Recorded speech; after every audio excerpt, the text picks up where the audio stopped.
Wonderful. You know what I'm saying? Looking forward to it. We're actually recording now. Oh, are we? Yeah, we are. We're recording right now. What's up, man? How are you? How you doing? I'm doing amazing. How are you? I'm doing good, man. I think it really kind of took us a while to get this shit on the road, bro. I know, but here we are. We're organized and we got together. How's your week been? It's been amazing. I actually just got back from New York City yesterday around 7 p.m. Okay. Had to organize my week, and now I'm here. I feel like one of your passions, honestly, is traveling. I love it. It's been my passion. Okay, you know, here's I feel like the regular question is like, oh, where have you been? But you know what? Where haven't you been? I haven't Mr. been. Stephen Cup, there you go. Where haven't I Where haven't you been? It's a great question. I haven't been to Africa. Really? I have the not been- whole the entire whole continent. I haven't been there. Oh, wow. It's on my bucket list. Okay. Starting from north all the way south, east, west. I'm really intrigued by African culture. I met people from all walks of life. Yeah. And I haven't been there. I haven't been to Eastern Europe as well. And I haven't been to East Asia. So I haven't been to China or Japan or South Korea. Other than that, I've pretty much been everywhere else in the world. What is the next stop right now? Because I feel like you've been kind of like going around the U.S. Exactly, yes. But not too much like overseas now, right? No, for the past 2.5, 3 years, I've just been focusing on the United States, such a big, beautiful country. I grew up in Canada, and I spent most of my time there, but I haven't even seen my own country. I've only been to Montreal. I've been to Winnipeg, Manitoba, which is, something like Omaha, Nebraska. That's the equivalent here. Yeah, no, I hear you. So it's not really exciting. So what is it about traveling that you love so much? I'm very intrigued by the culture, the way people live. Everywhere around the world, people want the same thing. They want security, they want safety, they want love, they want freedom. And it's really nice to see the differences in how people achieve it, how people, conquer what they want, all the initiative they do to live day to day. Yeah, we have different cultures, we have different ways to communicate with each other.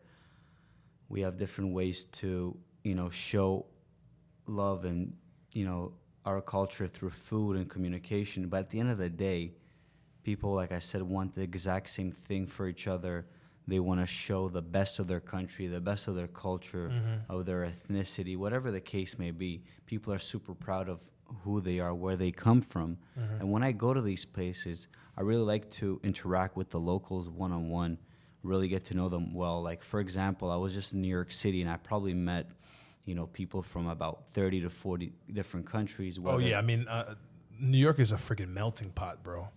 I love it. Just sitting in Ubers out, if people know me, whoever knows me knows I'm super extroverted, and I would just go up to people and be like, oh, I can recognize the accent, and I would just say, how are you, or good morning, and, their native tongue. And if usually about 90% of the time, I'm right.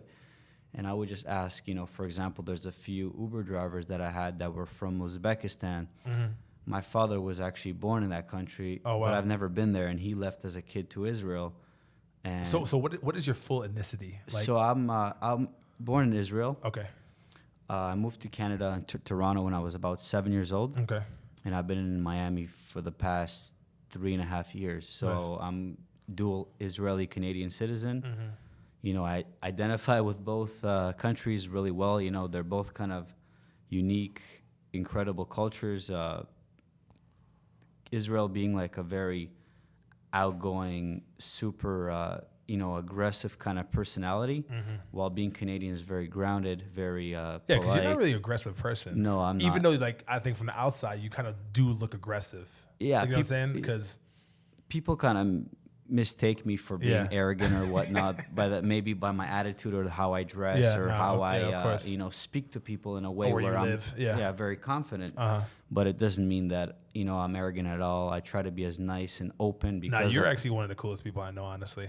Thank you. I appreciate like for real. I know it's it can get a little difficult for us try to connect as much as possible because we're both busy basically. But when we do, man, it's pretty much it's all love. So back to New York. I got a question for you. So you know multiple languages, I do. right? I do. How many? I speak 7 right now fluently, and I'm learning my 8th. Nice. I'm actually on my third day or third language learning lesson on my 8th language. And state all the languages right now. So I speak Hebrew, Russian, English, French, Spanish, Italian, and Portuguese, and I'm learning Arabic, the Levantine dialect, which is like a mixture of Jordanian, Lebanese, Syrian, Palestinian dialects. So what languages did you know initially, like when you were growing up, or did you just learn all the languages right there? Well, I was very thankful to be born in Israel and learn Hebrew growing up in school. My parents actually are of Russian Jewish origin. Got it. Therefore, they taught me the Russian language growing up. I never really knew to read it. I didn't know the grammar. I just learned the language, everything they taught me to communicate. And I was really intrigued by other languages only after I turned 18. So between birth and 18 years old, I only knew what my parents taught me. I was rusty at Hebrew because I had left as a kid, so I only knew what they taught me in school. Got it. Russian, I only knew how to speak at home, so I wasn't like reading novels. I wasn't, writing book reports or essays in Russian either. So all I really knew to speak at a good level was English.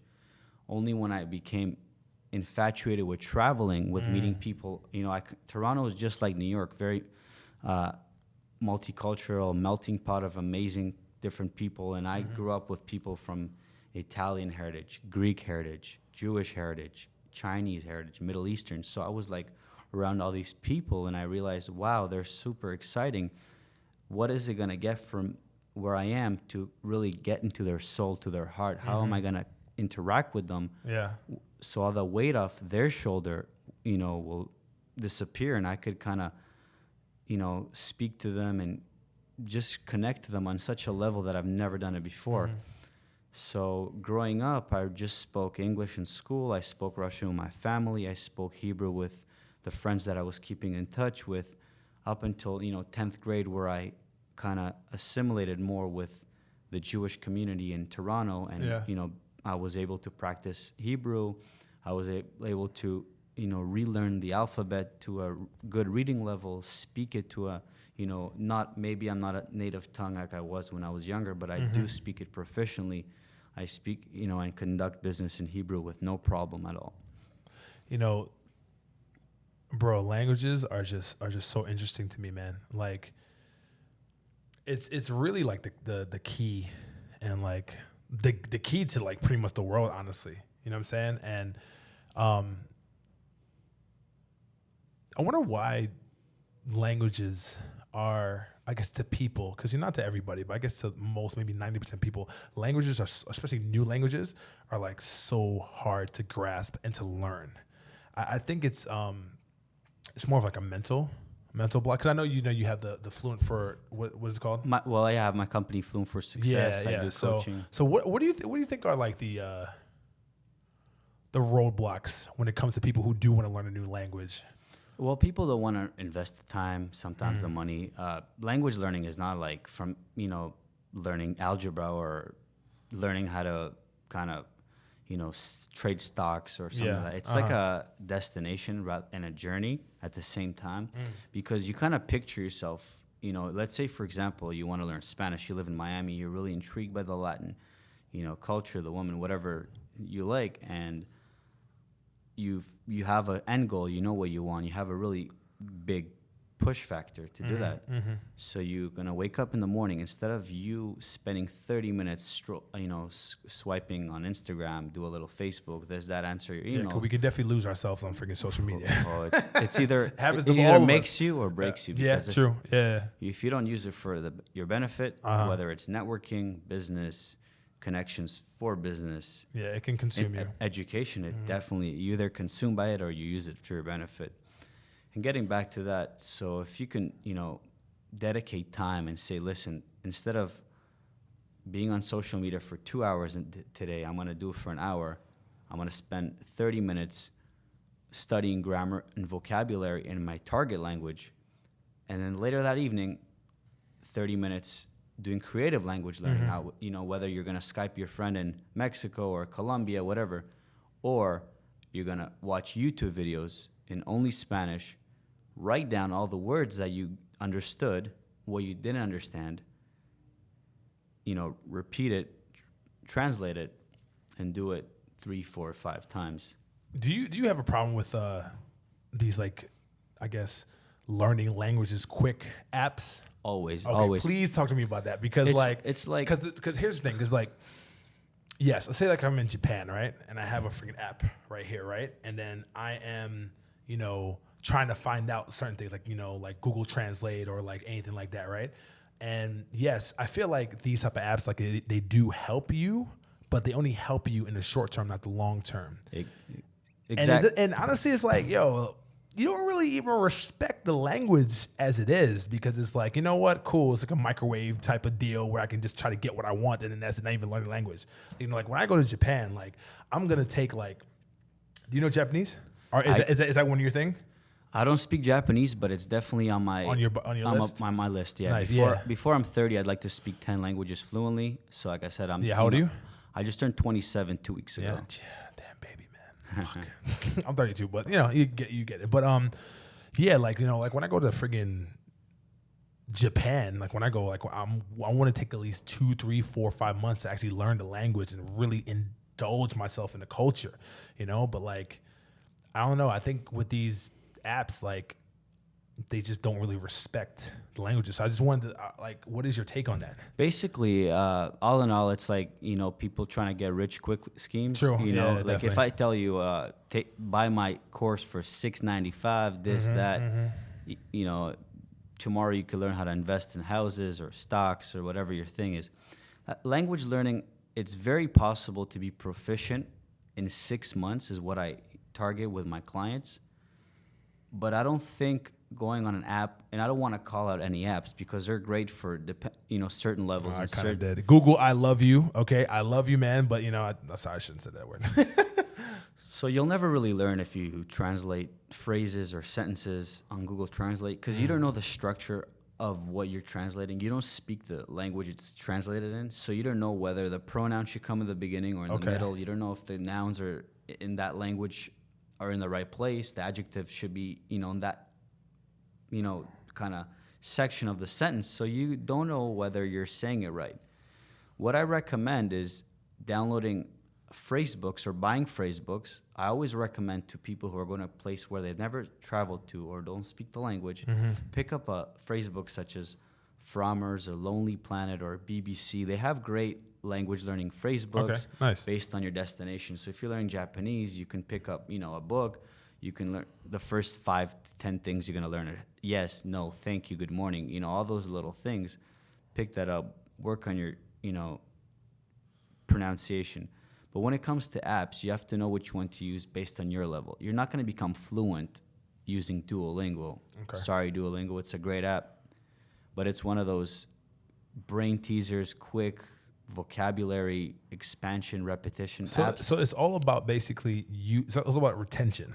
You got retention, basically. I recommend those if you're working on your vocabulary, but I would never start if you're at 0 and you don't speak anything in Japanese. I would never recommend anyone start with Duolingo or one of those apps that tell you, in like 14 days you're gonna start speaking fluent Japanese. That doesn't work. Okay. You have to structure your language learning based on where you are and where you want to be in that time frame. Got it. Okay. What's the hardest language you ever learned? The hardest language I ever learned from 0, from scratch, was probably French. Oh, really? I loved it, and I still continue to learn French because it's such an expansive language. The pronunciation is beautiful, but it's also much more difficult than other Latin languages that I speak. So quick question. Sorry to cut you off, but how some languages, they have pronouns in the beginning and pronouns at the end. Correct. Which language is right, or that's subjective? Well, they all have the pronouns. French. What I mean by what is the correct way, because it's English is a certain way and then French is a certain way, because I feel like sometimes yes, we're speaking different languages, but it's sometimes it's there's I don't know, maybe this should be like the right structure, or it should be the like one structure, but like that's like the beauty of different languages because everything is set up differently. So like I guess it's not really about what a right or wrong is. It's just for me it's very interesting to really see like the structure and like, you know what I'm saying, the foundation of different languages basically. You know? So the beauty of English, it branched out of Germanic, which is a language family, as well as it has influence of Latin and Greek. Okay. So if you speak English fluently, you're going to see some common words in Latin languages, Roman-based languages such as French, Spanish, Italian, Portuguese, Catalan, Romanian, so on and so forth. And then Germanic, German, Dutch, Swedish, Danish, Norwegian, those kind of languages. So you can see similarities. And there's more similarities of those languages and within that family. So if you're learning French, you know how to learn French, it'll be much more easier for you to learn Spanish and then Italian and then Portuguese, not necessarily in that order, but if you know how to learn French and you master the way to learn French based on, you have your pronouns, you have 3 kind of verbs, you have past the same amount, your past tense, your imperfect, your future, your conditional, your subjunctive, and that allows you to remember the way you learned the grammar in French. Yeah. Okay. And then you can use that knowledge in the same language family and learn Spanish. Yeah, because Spanish, French, and Italian, they're sister languages. Yes, they are. And Portuguese too? And Portuguese as well. Okay. They're all from the same language base. They all originated from the Latin language that we no longer really speak today. That back in the day, the church used to speak those languages during the Roman Empire, and then they all broke off. Portuguese is originally from Portugal, obviously, Spanish from Spain, Italian from Italy, and then French from France. And then once those countries started conquering the New World, that's when these languages started evolving, because you'll notice French in France and French in Canada and in Quebec is not the same accent. Oh, it's not. A dialect. Oh, just okay. Like, okay. I got just you. like, we speak a different kind of English than they do in England. Yeah, I got you. It's more evolved. People would say it's more modern, just like, Brazilian Portuguese is easier to learn and more modern than I would say European Portuguese. Yeah. Like, it's really interesting because, like, when you, when you say, how are you, right? And obviously, how are you in English is how are you? And then the sister language is basically, you'll have ¿Cómo estás? Which is basically in Spanish. And then, is it ¿Cómo se va? Comment ça va? Comment ça va in French? Or comment allez-vous? Okay. It's more formal. Oh, it is. Okay. So there's an indirect, there's an informal way and a very formal way, basically. It's kind of like ¿Cómo estás usted? ¿Cómo está usted? Yeah. ¿Cómo estás tú? Yeah. Okay. And then in Italian. ¿Cómo vai? ¿Cómo estai? And then ¿Cómo está?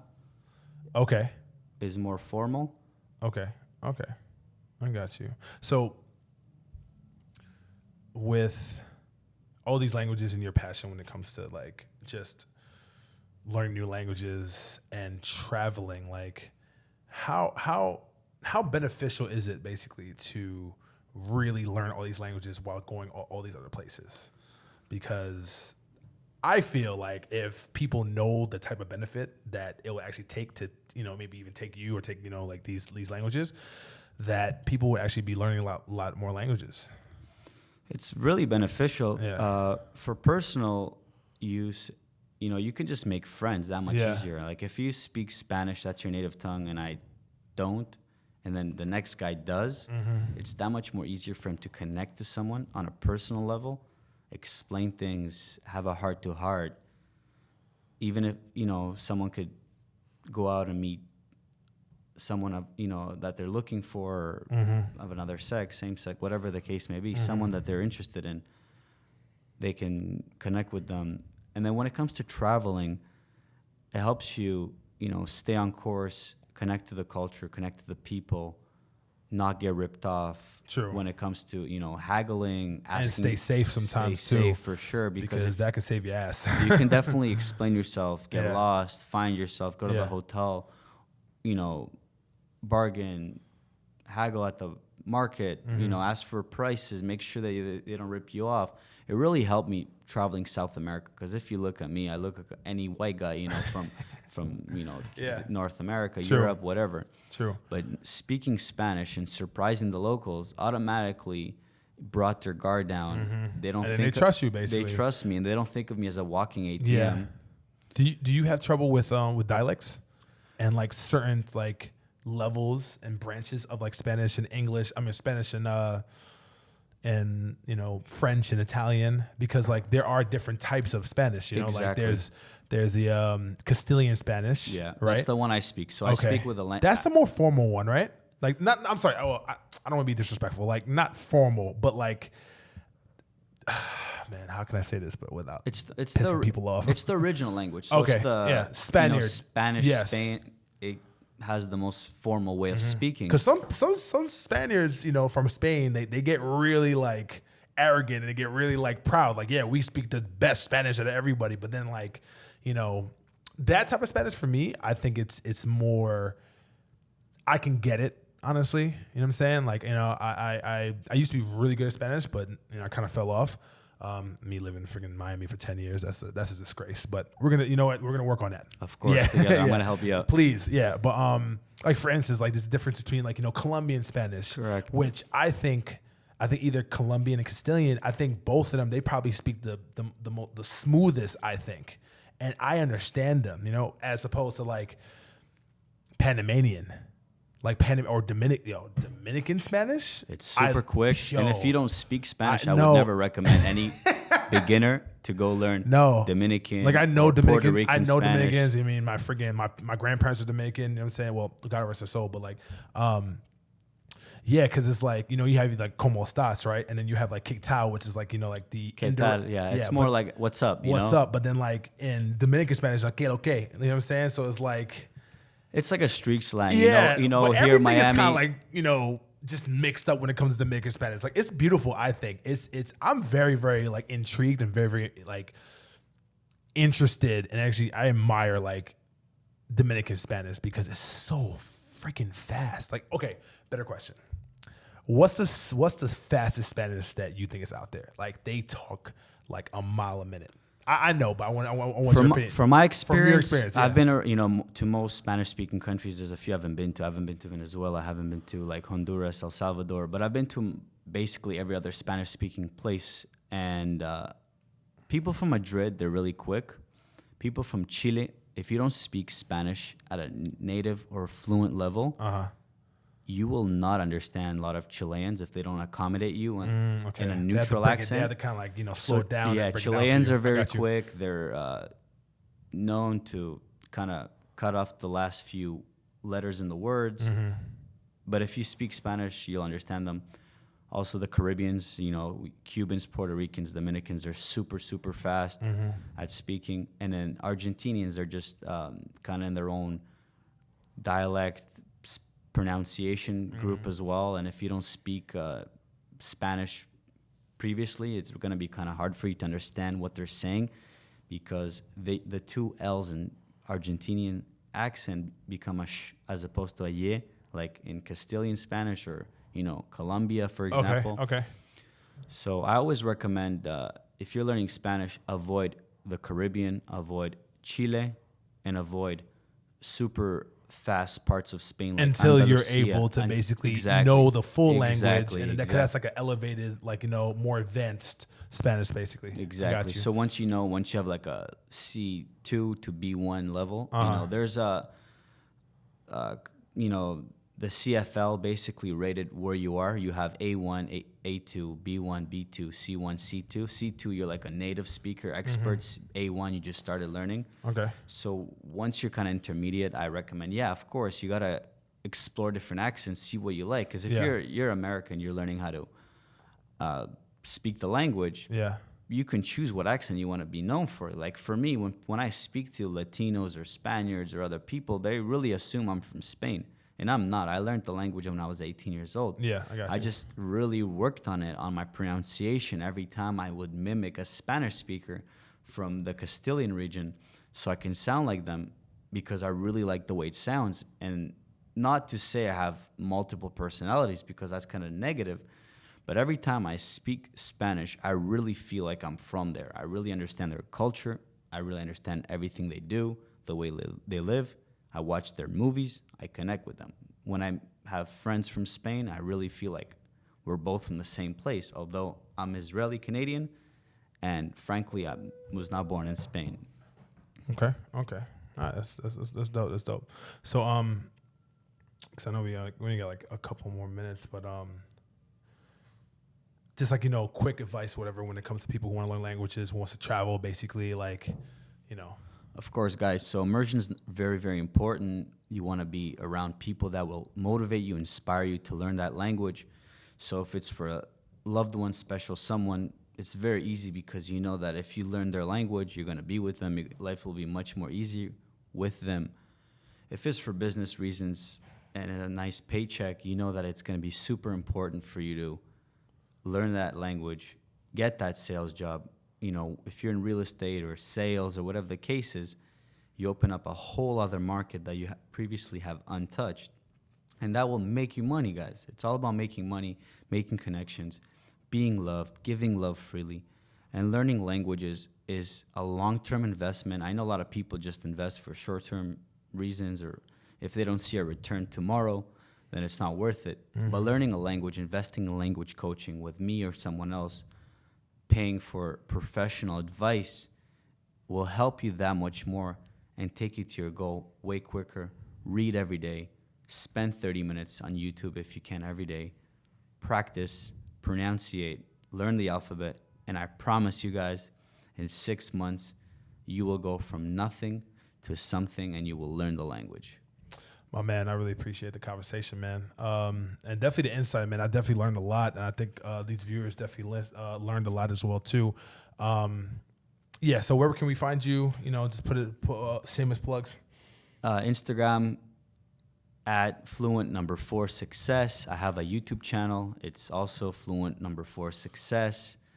I'm growing my Facebook page. Also, Fluent 4 Success. Yeah, we'll plug everything in the YouTube. And you guys could DM me with any questions, refer to the podcast. I'll give you guys, a complimentary 15-minute call. I'd love to share with you guys what I could do for you. Soon Marvin and I are going to start learning together, and we're going to definitely make sure he's going to learn Spanish. Interact Spanish, with your roots, and your friends. And Spanish is definitely the first thing, man. Steven, I appreciate you, man. Marvel, thank you so much for having me on the show. Yeah, man. Appreciate you.